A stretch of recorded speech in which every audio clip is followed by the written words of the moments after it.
Hi hello ನಮಸ್ತೆ. ಇಂದು ನಾನು ಕೆಲವೊಂದು ಪ್ರಶ್ನೆಗಳನ್ನು ವಾಸ್ತವ ಸಂಖ್ಯೆಗಳ ಮೇಲೆ ಅಧ್ಯಯನ ಮಾಡೋಣ. ನಿನ್ನೆ ಕೆಲವು ವಿಡಿಯೋಗಳು ನಾನು ಅಪ್ಲೋಡ್ ಮಾಡಿದ್ದೆ.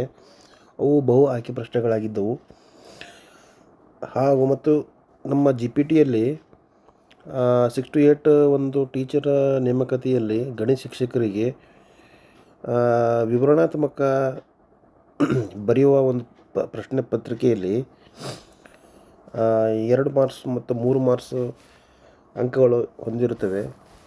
ಹಾಗಾಗಿ ನಾನು ಈ ವಾಸ್ತವ ಸಂಖ್ಯೆಗಳ ಮೇಲೆ ಬರುವಂಥ ಪ್ರಶ್ನೆಗಳನ್ನು ಒಂದೊಂದಾಗಿ ಅಧ್ಯಯನ ಮಾಡೋಣ. ಇವಾಗ ಮೊದಲನೇ ಪ್ರಶ್ನೆ ಹೀಗಾಗಿದೆ. ಮೊದಲನೇ ಪ್ರಶ್ನೆ 140 ಅದರ ಅವಿಭಾಜ್ಯ ಅಪವರ್ತನಗಳ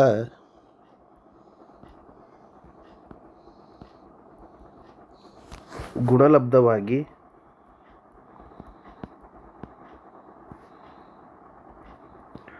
ವ್ಯಕ್ತಪಡಿಸಿ.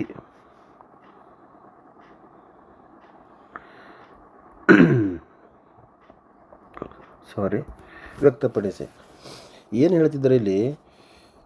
140 ಎದರಲ್ಲಿ ವ್ಯಕ್ತಪಡಿಸಬೇಕು?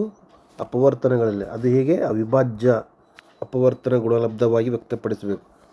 ಇವಾಗ ನೋಡಿ, 140 ಅಪವರ್ತನ ಮಾಡಿದಾಗ ಏನಾಗುತ್ತೆ? 2 7 14 0 ಆ್ಯಸ್ ಇಟ್ ಈಸ್.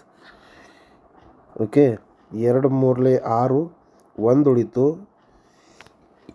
7ರಲ್ಲಿ 6 ಕಳೆದಾಗ 1, ಆ 1 ಈ ಸೈಡ್ ತೊಗೊಂಡಿದ್ದಾಗ ಬಲಗಡೆ ತೊಗೊಂಡಿದ್ದಾಗ 10 ಆಗುತ್ತೆ. 2 5 10 ಕರೆಕ್ಟಾ? ನೆಕ್ಸ್ಟ್ ಇವಾಗ 35 ಯಾವ ಒಂದು ಮಗ್ಗಿಯಲ್ಲಿ ಬರುತ್ತೆ? 5 5 7 35 ಮತ್ತು 7 1 7. ಇವಾಗ ನೋಡಿ, ಆದ್ದರಿಂದ 140 ಗುಣಲಬ್ಧವಾಗಿ ವ್ಯಕ್ತಪಡಿಸಿ. ನೋಡಿ, ಫ್ಯಾಕ್ಟರ್ಸ್ ಏನು ಬಂದಿವೆ ಇಲ್ಲಿ? 2 2 5 7.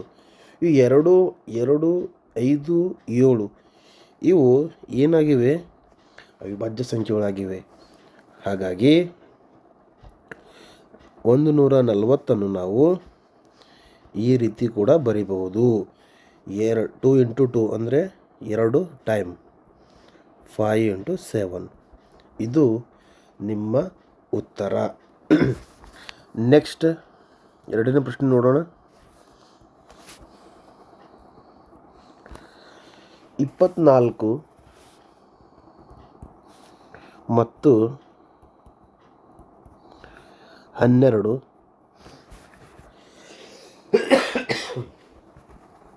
ಈ ಸಂಖ್ಯೆಗಳ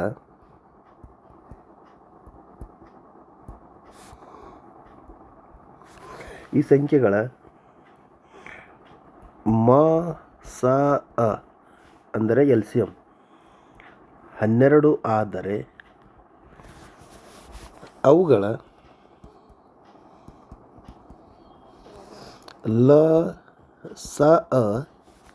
ವನ್ನು ಕಂಡುಹಿಡಿಯಿರಿ.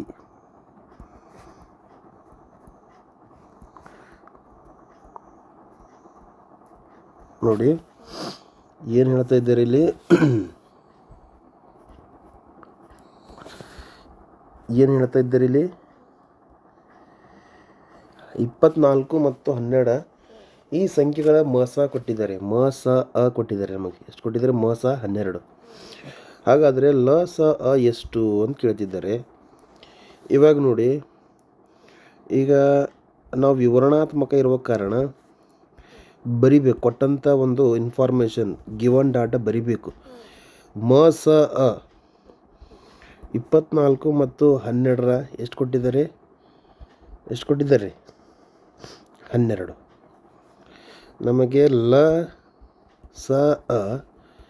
24 ಮತ್ತು 12 ಫೈಂಡ್ ಮಾಡಿ ಅಂತ ಹೇಳಿದ್ದಾರೆ. ಹಾಗಾದರೆ ಅವೆರಡು ಸಂಖ್ಯೆಗಳು 24 ಮತ್ತು 12 ಆಗಿವೆ. ಓಕೆ, ಒಂದು ಫಾರ್ಮುಲಾ ಇದೆ ನಮಗೆ. ಏನಿದೆ ಇಲ್ಲಿ? ಮ ಸ ಅ ಇಂಟು ಲ ಸ ಅ. ಓಕೆ, ಆ ಎರಡು ಸಂಖ್ಯೆಗಳ ಗುಣಲಬ್ಧ ಅಂದರೆ ಎ ಇಂಟು ಬಿ. ಇದು ಓಕೆ, ಇದು ಫಾರ್ಮುಲಾ ನಮಗೆ ಗೊತ್ತಿದೆ. ಇವಾಗ ನೋಡಿ,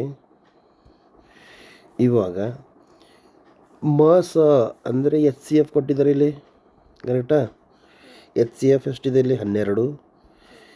ಎಲ್ ಸಿ ಎಮ್ ಗೊತ್ತಿಲ್ಲ, ಬಟ್ ಎ ಮತ್ತು ಬಿ ಬೆಲೆ, ಎ ಬೆಲೆ ಮತ್ತು ಬಿ ಬೆಲೆ ಕೊಟ್ಟಿದ್ದಾರೆ 24 ಮತ್ತು 12, ಕರೆಕ್ಟಾ? ನೆಕ್ಸ್ಟ್ ನೋಡಿ, ನಮ್ಗೆ ಎಲ್ ಸಿ ಎಮ್ ಬೇಕಾಗಿದೆ. ಅದೇ ರೀತಿ ಬರ್ಕೊಳ್ಳಿ. 24 ಇಂಟು 12. ಈ 12 ನಾವು ಬಲಗಡೆ ತಂದಾಗ ಅದೇನಾಗುತ್ತೆ? ಡಿವೈಡ್ ಆಗುತ್ತೆ. ಮುಂದೆ ಹೋಗಿ L C M is equal to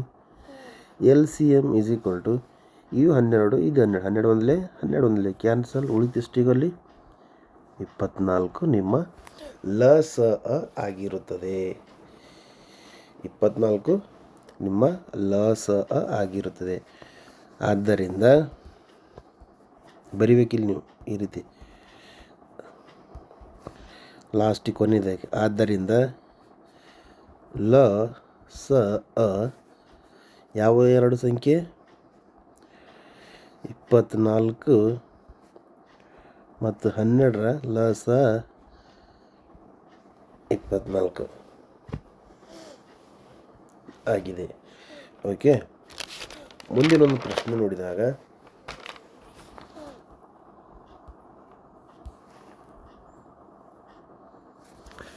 ಮೂರನೇ ಒಂದು ಪ್ರಶ್ನೆ ನೋಡಿದಾಗ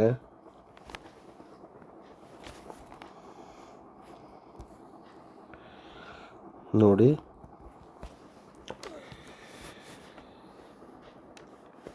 200 ಸಮನಾಗಿದೆ 2ರ ಘಾತಾಂಕ m ಇಂಟು 5ರ ಘಾತಾಂಕ n ಆದರೆ m ಮತ್ತು nಗಳ ಬೆಲೆಗಳನ್ನು ಏನು ಮಾಡಬೇಕು? ಕಂಡು ಹಿಡಿಯಿರಿ. ಓಕೆ, ಕಂಡು ಹಿಡಿಯಿರಿ. ಏನು ಹೇಳ್ತಿದ್ದಾರೆ ಇಲ್ಲಿ? ಪರಿಹಾರ ನಾವು ಏನು ಬರೀಬೇಕು ಇಲ್ಲಿ ನೋಡಿ. 200 ಒಂದು ಅಪವರ್ತನ ಕೊಟ್ಟಿದ್ದಾರೆ ನಮಗೆ. ಅದು ಹೇಗಿದೆ ಅಂತ 2ರ ಘಾತಕ m 5ರ ಘಾತಕ n ಆಗಿದೆ. ಹಾಗಾದರೆ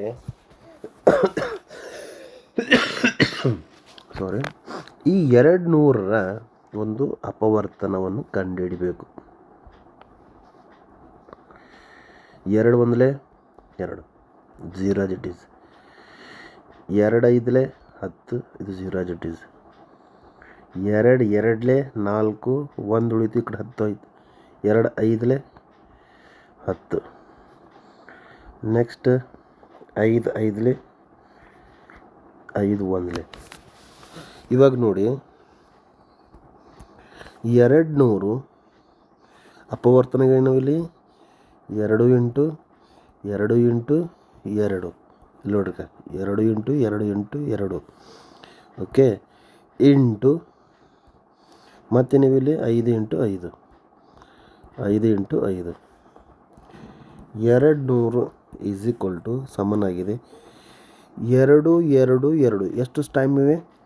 3 ಟೈಮ್. ಹಾಗಾದರೆ 2ರ ಘಾತಾಂಕ 3. ಇಲ್ಲಿ 5 2 ಬಾರಿ, ಹಾಗಾಗಿ 5ರ ಘಾತಾಂಕ 2. ಇವಾಗ ನೋಡಿ,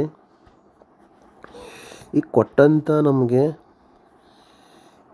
ಈಕ್ವೇಷನ್ ಅಂತ ಸಮೀಕರಣ ಅಂತಾರೆ ನೋಡಿ. ಈಗ ಅದೇ ರೂಪದಲ್ಲಿ ನಾವು ಇಲ್ಲಿ ಬರೆದಿದ್ದೀವಿ ನೋಡಿ. ಓಕೆ, 200 ಈಕ್ವಲ್ ಟು 2ರ ಒಂದು ಘಾತಾಂಕ ಏನದಲ್ಲಿ m ಇದೆ, m ಪ್ಲಸ್ ಇಲ್ಲೇನಿದೆ ಇಲ್ಲಿ 3 ಇದೆ. ಹಾಗಾಗಿ ಆದ್ದರಿಂದ m ಈಸ್ ಈಕ್ವಲ್ ಟು 3 ಇಲ್ಲಿ ಎನ್ ಪ್ಲೇಸಿಗೆ ಏನಿದೆ, ಇಲ್ಲಿ 2 ಇದೆ. n = 2. ಇದು ನಿಮ್ಮ ಉತ್ತರ. Okay, m = 3, n = 2. ಓಕೆ, ಇದು ಇಂಪಾರ್ಟೆಂಟ್. ಇದು ಇಂಪಾರ್ಟೆಂಟ್ ಇದೆ ನೋಡಿ, ಎಕ್ಸಾಮ್ ಪರ್ಪಸಾಗಿ ಇದು ಇಂಪಾರ್ಟೆಂಟ್. ನೆಕ್ಸ್ಟ್ ಇನ್ನೊಂದು ಪ್ರಶ್ನೆ ನೋಡಿದಾಗ ನೋಡಿ, 4ರ ಪ್ರಶ್ನೆ ಏನಿದೆ ಇಲ್ಲಿ, 24 ಮತ್ತು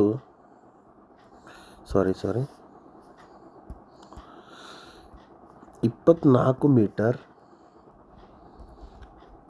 ಮತ್ತು 36 ಮೀಟರ್ ಉದ್ದವಿರುವ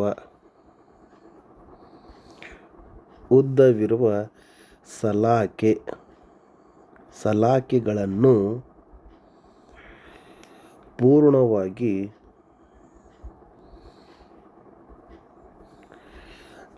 ಅಳೆಯಬಹುದಾದ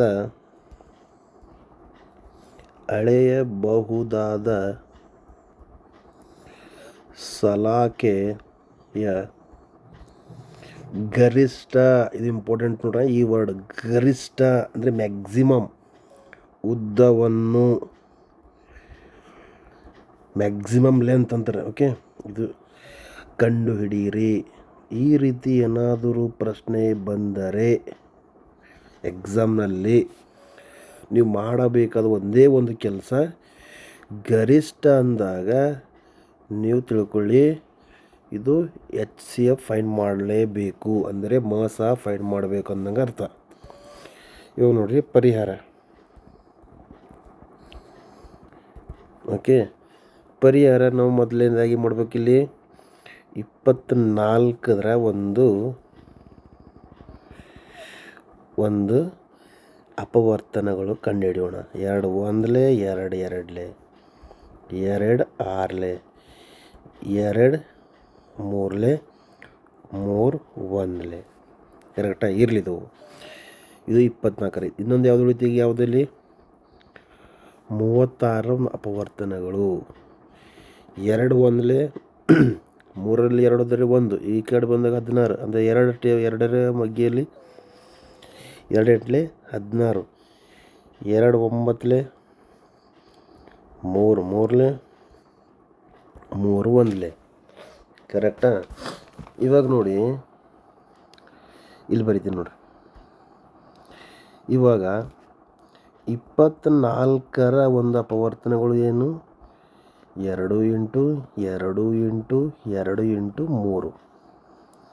ಅದೇ ರೀತಿ 36 ಅಪವರ್ತನಗಳು 2 × 2 × 3 × 3. ಕರೆಕ್ಟಾ? ನಿಮಗೆ ಏನು ಫೈಂಡ್ ಮಾಡಂದಿರ, ಇಲ್ಲಿ ಏನು ಫೈಂಡ್ ಮಾಡಂದರೆ ಕಂಡುಹಿಡಿ ಅಂತೇಳಿ ಹೇಳಿದರೆ ನಿಮಗೆ ಗರಿಷ್ಠ ಉದ್ದ ಅಂದರೆ ಮಾಸ ಹೆಂಗೆ ಕಂಡುಹಿಡಬೇಕು? ಈ ಅಪವರ್ತನಗಳಲ್ಲಿ ಸಾಮಾನ್ಯವಾಗಿ ಕಂಡುಬರುವಂಥ ಸಂಖ್ಯೆಗಳು, ಅಂದರೆ ಈ ಅಪವರ್ತನಗಳಲ್ಲಿ ಇರಬೇಕು, ಇನ್ನೂ ಇರಬೇಕು. ಫಾರ್ ಎಕ್ಸಾಂಪಲ್ ನೋಡಿ, 2 ಇದೆ, ಇಲ್ಲೂ 2 ಇದೆ, ಇಲ್ಲೂ 2 ಇದೆ, ಇಲ್ಲೂ 2 ಇದೆ. ಈಗ ಇಲ್ಲೂ 3 ಇದೆ, ಇಲ್ಲೂ 3 ಇದೆ. ರೈಟಾ? ಇಲ್ಲಿ ಸರ್ ನಿಮ್ಗೆ ಕ್ವಶನ್ ಬರ್ಬೋದು, ಸರ್ ಇದರಲ್ಲಿ ಈ ಥರ ತೆಗೆದುಕೊಳ್ಳಿ ಅಥವಾ ಇದರ ತೆಗೆದುಕೊಳ್ಳಿ, ಯಾವುದರ ಒಂದು ಪೇರ್ ಮಾಡ್ಕೋಬೇಕು, ಜೋಡಿ ಮಾಡ್ಕೋಬೇಕು. ಇವಾಗ ನೋಡ್ರಿ, ಆದ್ದರಿಂದ ಮಾಸ ಎದ್ರದ್ದು ಮಾಸ? 24 ಮತ್ತು 36ರ ಮಾಸ. ಇವಾಗ ನೋಡಿ, ಇದು ಒಂದು ಪೇರ್ ಇದೆ, ಅಂದರೆ ಒಂದು ಜೋಡಿ. 2 2 ಕಲ್ತು ಒಂದು ಜೋಡಿ ಆಗಿದೆ, ಹಾಗಾಗಿ 1 2. ಇಲ್ಲೊಂದು ಜೋಡಿ ಇದೆ, ಅದು ಒಂದು ಜೋಡಿ ಬರ್ಕೊಳ್ಳಿ. ಇನ್ನೊಂದು ಜೋಡಿ, ಎದ್ರ ಜೋಡಿ? 3 ಒಂದು ಜೋಡಿ. ಇವಾಗ ನೋಡಿ, ಮಲ್ಟಿಪ್ಲಿಕೇಶನ್ ಮಾಡಿ, 2 2ಲೆ 4. ಓಕೆ, ನೆಕ್ಸ್ಟ್ 2 3ಲೆ 2 2ಲೆ 4, 4 3ಲೆ 12, ಎಷ್ಟು? 12. ಇದು ನಿಮ್ಮ ಉತ್ತರ. ಅರ್ಥ ಆಯ್ತು ಅಂತ ಅಂದ್ಕೊಂಡಿನಿ. ಐ ಹೋಪ್ ಎಲ್ಲರಿಗೂ ಅರ್ಥ ಆಗ್ತಿದೆ ಅಂದ್ಕೊಂಡಿನಿ.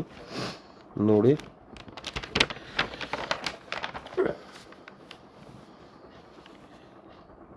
ಓಕೆ. ನೆಕ್ಸ್ಟ್ ಮುಂದಿನ ಪ್ರಶ್ನೆ.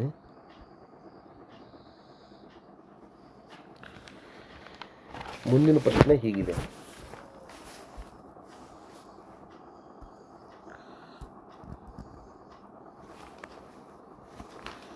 ಎ ಮತ್ತು ಬಿ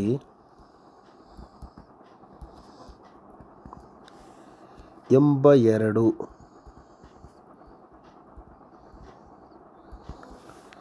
ಧನಾತ್ಮಕ ಪೂರ್ಣಾಂಕ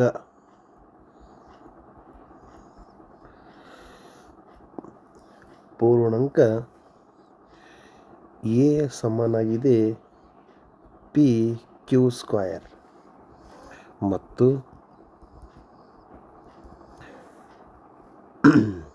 ಬಿ ಸಮನಾಗಿದೆ ಪಿ ಸ್ಕ್ವಯರ್ ಕ್ಯೂ ರೂಪದಲ್ಲಿ ವ್ಯಕ್ತವಾಗಬಹುದಾದರೆ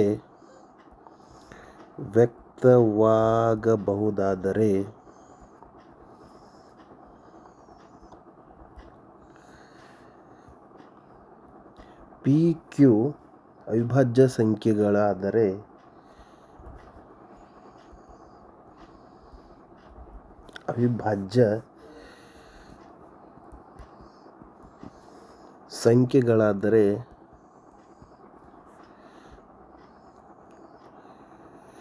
ಸಂಖ್ಯೆಗಳಾಗಿದ್ದರೆ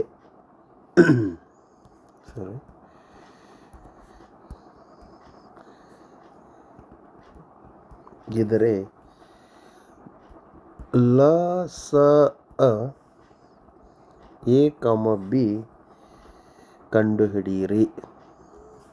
ಇದು ಪ್ರಶ್ನೆ. ಓಕೆ, ಏನಂತ ಹೇಳಿದಾರೆ ಇಲ್ಲಿ? ಎ ಮತ್ತು ಬಿ ಎರಡು ಧನಾತ್ಮಕ ಪೂರ್ಣಾಂಕವಾಗಿವಂತೆ ಎ ಬೆಲೆ ಕೊಟ್ಟಿದ್ದಾರೆ ಮತ್ತು ಬಿ ಬೆಲೆಯನ್ನು ಕೊಟ್ಟಿದ್ದಾರೆ. ಪಿ ಮತ್ತು ಕ್ಯೂ ಎನ್ನುವಂಥ ಅವಿಭಾಜ್ಯ ಸಂಖ್ಯೆಗಳಾಗಿದ್ದರೆ ಅಂದರೆ ಪ್ರೈಮ್ ನಂಬರ್ಸ್ ಅವಂತ. ಹಾಗಾದರೆ ಲಸ ಎಷ್ಟು ಅಂತ ಕೇಳ್ತಿದ್ದಾರೆ. ಪರಿಹಾರ ನೋಡ್ರಿ. ಇವಾಗ ನಿಮ್ಗೆ ಗೊತ್ತಿದೆ ಎ ಒಂದು ಧನಾತ್ಮಕ ಪೂರ್ಣಾಂಕ ಏನು ಕೊಟ್ಟಿದೆ, ಅದಕ್ಕೆ ಸಮನಾಗಿದೆ, ಅದು ಪಿ ಕ್ಯೂ ಸ್ಕ್ವಯರ್ಗೆ ಸಮನಾಗಿದೆ. ಆ್ಯಂಡ್ ಬಿ ಪಿ ಸ್ಕ್ವಯರ್ ಕ್ಯೂಗೆ ಸಮನಾಗಿದೆ. ಕರೆಕ್ಟಾ? ಇದಕ್ಕೂ ನಾವು ಇನ್ನೂ ಸಿಂಪ್ಲಿಫೈ ಮಾಡಿದಾಗ ಪಿ ಓನ್ಲಿ ಒನ್ ಟೈಮ್ ಇದೆ. ಕ್ಯೂ ಇದು ನೋಡಿ, ಕ್ಯೂ ಎಷ್ಟು ಟೈಮ್ ಇದೆ ಅಲ್ಲಿ? 2 ಬಾರಿ, ಅಂದರೆ ಕ್ಯೂ ಇಂಟು ಕ್ಯೂ. ಅದೇ ರೀತಿ ನೋಡಿ, ಇಲ್ಲಿ B is equal to P square ಅಂದರೆ 2p 2 ಬಾರಿ ಇಂಟು ಕ್ಯೂ 1 ಬಾರಿ. ಇವಾಗ ಹೇಳಿ ನಿಮ್ಗೆ ಏನು ಫೈಂಡ್ ಮಾಡಿ ಅಂತ ಹೇಳಿದಾರೆ? ನಿಮ್ಗೆ ಲಸಅ ಫೈಂಡ್ ಮಾಡಿ ಅಂತ ಹೇಳಿದಾರೆ. ಕರೆಕ್ಟಾ? ನೋಡಿ,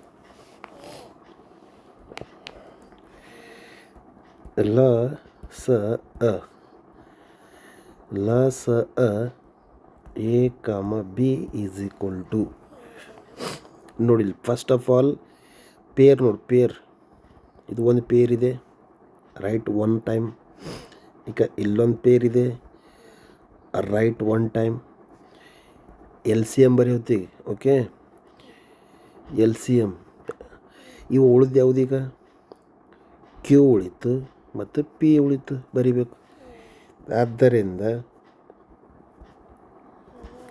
ಲಸಅ ಎ ಕಾಮ ಬಿ, ಇಲ್ಲಿ ನೋಡ್ರಿ ಪಿ, ಇಲ್ಲೊಂದು ಪಿ ಇದೆ, ಪಿ ಇಂಟು ಪಿ ಸ್ಕ್ವಯರ್. ಅರ್ಥ ಆಗ್ತಿದೆ ನಿಮಗೆ?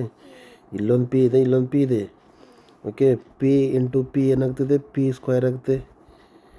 Okay, next Q into Q square. Answer ಏನು ಬರ್ತದೆ ಇಲ್ಲಿ? P square into Q square. ಒಂದು ವೇಳೆ ನಿಮಗಿಲ್ಲಿ ಲಸ ಜಾಗದಲ್ಲಿ ಲ ಸ ಜಾಗದಲ್ಲಿ ನಿಮ್ಗೆ ಮ ಸ ಅಂದರೆ HCF ಎಷ್ಟು ಅಂತ ಕೇಳಿದಾಗ ಇವು ನೋಡ್ರಿ, ಈಗ ಪೇರ್ ಇಲ್ಲಿದ್ದೇವಲ್ಲ, pair P × P HCF = P 1 time. Pair ಯಾವ ಅಷ್ಟೇ ಬರಿಬೇಕು, ಇಲ್ಲೊಂದು ಪೇರ್ ಇದೆ Q. ಇದು ಆನ್ಸರ್ ನಿಮ್ಮದಾಗುತ್ತೆ HCF. ಐ ಹೋಪ್ ಎಲ್ಲರಿಗೆ ಅರ್ಥ ಆಗ್ತಿದೆ ಅಂತ ಅಂದ್ಕೊಂಡೀನಿ ಇವತ್ತು. ಓಕೆ, ಲಾಸ್ಟ್ ಒಂದು ಪ್ರಾಬ್ಲಮ್ ಇದೆ, ದಯಮಾಡಿ ನೋಡೋಣ. ನೆಕ್ಸ್ಟ್ ನೋಡಿ, 6th ಒನ್.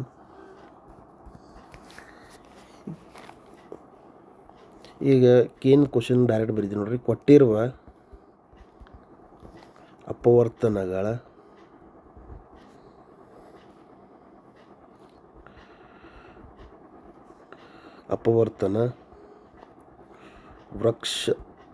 ವೃಕ್ಷ ಗಮನಿಸಿ. ಒಂದು ಟ್ರೀ ಕೊಟ್ಟಿದ್ದಾರೆ. ಓಕೆ, ಎಕ್ಸ್ ಮತ್ತು Y ಬೆಲೆ ಕಂಡು ಹಿಡಿಯಿರಿ ಅಂತದ ಮತ್ತು ಅವುಗಳ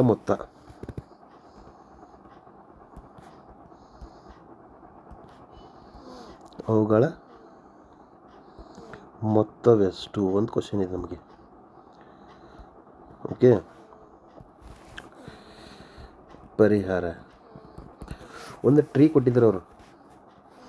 ನೋಡ್ರಿ ಏನು ಕೊಟ್ಟಿದ್ದಾರೆ, ಟ್ರೀ 40, ಇಲ್ಲಿ ಬರೀತೀನಿ ನೋಡ್ರಿ, ಟ್ರೀ ಅದು 40 ಕೊಟ್ಟಿದ್ದಾರೆ. ಇದಕ್ಕೆ ಅಪವರ್ತನ ಡಿವೈಡ್ ಮಾಡಿದ್ದಾರೆ.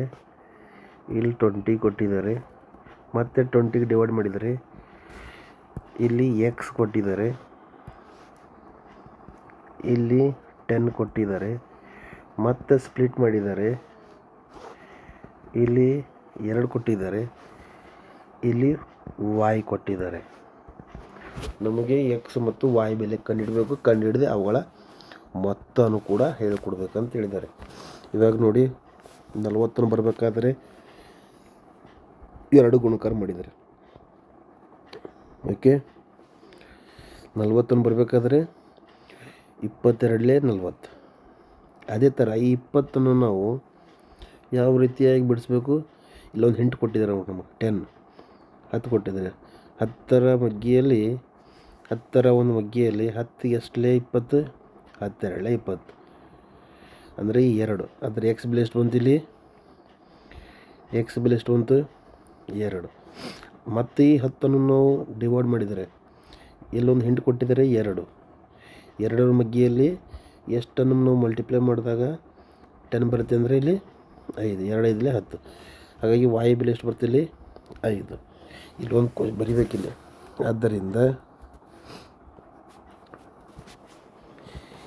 ಆದ್ದರಿಂದ ಎಕ್ಸ್ ಬೆಲೆ 2, Y ಬೆಲೆ 5 ಆದಾಗ, ಓಕೆ, ಅವುಗಳ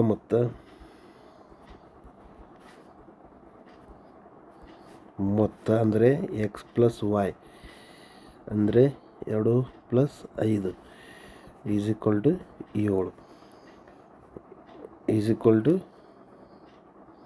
7. ಇದು ನಿಮ್ಮ ಉತ್ತರ, = 7. ಐ ಹೋಪ್ ಎಲ್ಲರಿಗೂ ಅರ್ಥ ಆಗ್ತಿದೆಯಾ? ಓಕೆ, ಇದು ವಿವರಣಾತ್ಮಕ ಪ್ರಶ್ನೆ ಪತ್ರಿಕೆಯಲ್ಲಿ ನಾವು ನಮಗೆ ಕೇಳುವಂಥ ಸಂಭವ ಪ್ರಶ್ನೆಗಳು. ಓಕೆ, ಐ ಹೋಪ್ ಅಂಡರ್ಸ್ಟ್ಯಾಂಡ್, ಎಲ್ಲರಿಗೂ ಅರ್ಥ ಆಗ್ತಿದೆ ಅಂದ್ಕೊಂಡಿನಿ. ಇಷ್ಟ ಆದರೆ ಲೈಕ್ ಮಾಡಿ ಮತ್ತು ಶೇರ್ ಮಾಡಿ, ಕಮೆಂಟ್ ಮಾಡಿ ಅಂತ ಹೇಳುತ್ತಾ, ಹಾಗೆ ಸಬ್ಸ್ಕ್ರೈಬ್ ಮಾಡಿ ಅಂತ ಹೇಳುತ್ತಾ, ಇಲ್ಲಿಗೆ ನನ್ನ 6 ಪ್ರಶ್ನೆಗಳನ್ನು ಹೇಳಿಕೊಟ್ಟಿದ್ದೇನೆ.